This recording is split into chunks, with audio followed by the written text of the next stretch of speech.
Hi എല്ലാവർക്കും പുതിയൊരു വീട്ടിലോട്ട് സ്വാഗതം.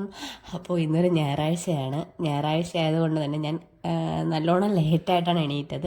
പിന്നെ എണീറ്റ പാടെ ഞാൻ പുറത്തേക്ക് വന്ന് പോയി പൂക്കളും ചെടികളൊക്കെ നോക്കി.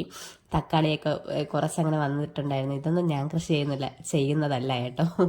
പിന്നെ ഞാൻ നേരെ അടുക്കളയിലോട്ട് വന്നു. ഇന്ന് പുട്ടാണ്. മിക്ക വീട്ടിലും ഞായറാഴ്ച ശനിയാഴ്ചയൊക്കെ പുട്ടൊക്കെ ആയിരിക്കും. അതാവുമ്പോഴത്തേക്ക് സിമ്പിൾ ഡിഷാണല്ലോ. അപ്പോൾ പുട്ടും പഴവും ഒക്കെ ആയിട്ടാണ് മക്കൾ കൊടുത്തത്. ഞാനങ്ങനെ ബ്രേക്ക്ഫാസ്റ്റ് ചെയ്തുകൊണ്ടിരിക്കുമ്പോഴാണ് അച്ചുവിൻ്റെ ഡ്രോയിങ് ഞാൻ കണ്ടത്.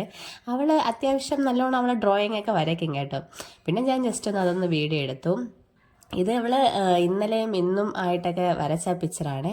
പിന്നെ ഓണ ഫംഗ്ഷൻ ഉണ്ടായിരുന്നു ഇവരുടെ ഡാൻസ് ക്ലാസ്സിൽ. ഞാൻ ഇന്നാണ് അഡ്മിഷൻ ആയത്.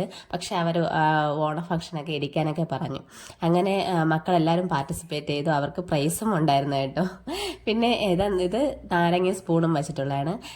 ഈ തവളക്കുട്ടിക്കാണ് ഫസ്റ്റ് കിട്ടിയത്. പിന്നെ അത് കഴിഞ്ഞ് തിരുവാതിര കളിയും പിന്നെ കുഞ്ഞു പിള്ളേരുടെ ഡാൻസും. ഇത് നാടൻ പാട്ടിൻ്റെ ഡാൻസാണ്. അത് കണ്ടിട്ട് ഫുഡ് കഴിച്ചിട്ട് നേരെ നമ്മൾ ബേക്കറിയിലോട്ടാണ് വന്നത്. മക്കളെയും കൊണ്ട് വരുമ്പോഴത്തേക്കും അവർ മുട്ടായി ചോക്കോബാർ എന്നൊക്കെ പറഞ്ഞ് വിളിക്കും. പിന്നെ ചോക്കോബാറൊക്കെ വാങ്ങി നമ്മൾ നേരെ വീട്ടിലോട്ട് വന്നു. അപ്പോൾ ഈ വീഡിയോ ഇഷ്ടമായാൽ ലൈക്ക് ചെയ്യാൻ മറക്കല്ലേ.